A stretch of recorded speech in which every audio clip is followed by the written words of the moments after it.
আসসালামু আলাইকুম। এটা হচ্ছে নুরসের আফসানার আরেকটা ডিজাইন হবে শিফন লাক্সারি কালেকশন, গর্জিয়াস টাইপের পাকিস্তানি এই ড্রেসগুলো আপনাদেরকে দেখাবো। এটা ক্যাটালগটা দেখিয়ে দিচ্ছি। নুরসের আফসানা, ডিজাইন নম্বরটা হচ্ছে 002 হচ্ছে এটা design number. Luxury chiffon, embroidery শিফনের মধ্যে এই ড্রেসটা হবে।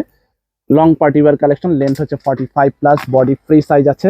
এটা হচ্ছে আপনার সামনের পার্টটা হবে, এটা সামনের পার্টটা দেখাচ্ছি। পুরোটা আপনার গর্জিয়াস কাজ, কালারটা হচ্ছে বয়েলড অলিভ টাইপের কালার হবে। এখানে আপনার অল ওভার কাজ আছে। এটা হচ্ছে আপনার নেক পোর্শনটা হবে, এটা নেক পোর্শনের মধ্যে আপনার পার্লের কাজ আছে, পুরোটা জরি সিকোয়েন্সের কাজ করা হবে। নিচের প্যানেলটা অর্গানজার মধ্যে টার্সেল ওয়ার্ক করা। ব্যাক সাইডটা দেখাচ্ছি, এটা ব্যাক সাইডটা আপনার কাজ আছে, ব্যাক সাইডে আপনার অল ওভার কাজ আছে। কালারটা হচ্ছে অলিভ কালারের মধ্যে। এটা হচ্ছে আপনার ব্যাক পার্ট। প্যান্ট হচ্ছে ভিসকাস জ্যাকওয়ার্ডের মধ্যে, গর্জিয়াস পাকিস্তানি অরিজিনাল কালেকশন হবে। তারপরে হাতার পার্টটা দেখাচ্ছি, এটা হচ্ছে স্লিপস পার্ট হবে। স্লিপসের মধ্যে আপনার কাজ আছে। ওড়নাটা সেম কালারের মধ্যে ওড়না পাচ্ছেন। শপে আসবেন, শপে এসে দেখে নেবেন। এটা হচ্ছে আপনার ওড়নাটা হবে, এটা গর্জিয়াস টাইপের ওড়না হবে। ওড়নার মধ্যে কাজ আছে। আঁচল পার্টটা হচ্ছে অর্গানজার মধ্যে। প্রাইস ফিক্সড হবে 7,500। 7,500 টাকা হবে এই ড্রেসটার প্রাইস। জাফিরা ক্লোথিং হচ্ছে শপের নাম। ইস্টার্ন মল্লিকা শপিং কমপ্লেক্স, 3 তলায়, 2/56 নম্বর দোকান।